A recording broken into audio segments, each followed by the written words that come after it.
Bonjour, je vous fais une vidéo là sur la façon dont je protège les ruches. Donc ici on est sur de la ruche varée. On voit là, donc il y a une fenêtre pour fermer, elle n'est pas parfaitement ajustée. Un petit interstice dans lequel les abeilles arrivent à s'enfiler, donc pas de problème. Ce qu'on a fait ici, c'est de prendre du grillage de je sais plus combien de millimètres, c'était une information intéressante, mais du 10 millimètres, et de en prendre deux épaisseurs de façon à faire en largeur du 5 millimètres. Donc le frelon asiatique me peut passer, et il a rarement l'idée de passer de travers. Par contre les abeilles, elles vont arriver à se faufiler, et en l'agrafant, en protégeant bien sûr les bords ici, là, ça lui permet pas de rentrer. Tout à l'heure sur une autre ruche, il y a un frelon qui est venu se poser vraiment dessus et qui a attrapé d'ailleurs une abeille qui essayait de rentrer. Puis après bon, il est venu finalement, je l'ai shooté et je l'ai mis dans un piège là où il va attirer les autres. Voilà, ça marche bien en fait. L'important c'est de pouvoir les laisser évacuer leurs déchets. C'est très simple à faire en fait, il faut juste ça coûte rien, hein, c'est un rouleau et qu'on découpe à la pince à couper.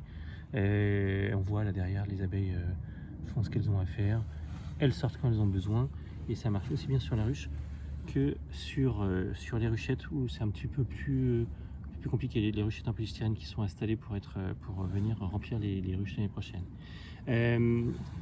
Après, l'important c'est de laisser de la place puisque dans les dispositifs qu'on peut trouver dans le commerce, c'est des dispositifs plus avancés où elles arrivent à bien évacuer les abeilles qui meurent à l'intérieur, tous les déchets, etc. Donc ça c'est un point important. Ici elles ont la place, et en passant régulièrement, je vérifierai qu'il n'y a pas de déchets qui s'accumulent. Et si c'est le cas, à ce moment on désagrafe, on enlève et on dégage. Et puis on remet après correctement. Voilà. Mais ça en tout cas c'est extrêmement efficace pour ce moment de la saison. Je vous montre sur une ruchette. Le principe est le même.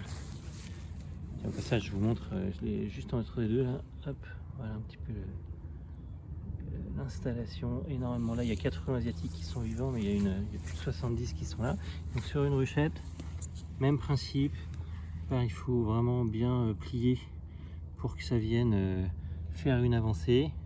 En dessous, faire toucher sur le support pour pas que le frelon vienne, et sur les côtés ici, vraiment venir jusqu'au bout, empêcher le frelon de s'intéresser à ça.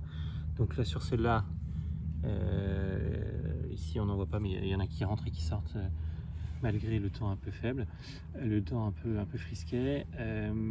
Qu'est-ce qu'il y en a sur d'autres? Il y a quelques abeilles qui sont mortes en dessous, donc ça c'est bon, elles arrivent à évacuer les abeilles qui vont mourir au fur et à mesure, et ça c'est important, parce que si ça reste à l'intérieur, ça se décompose, ça amène que des problèmes sanitaires dans la ruche.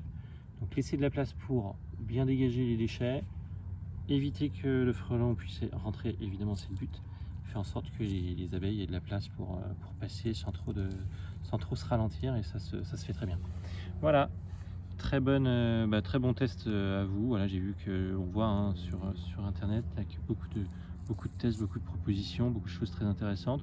Ça c'est simple, et honnêtement rien n'est rentré et la circulation se fait bien. Donc très bonne journée.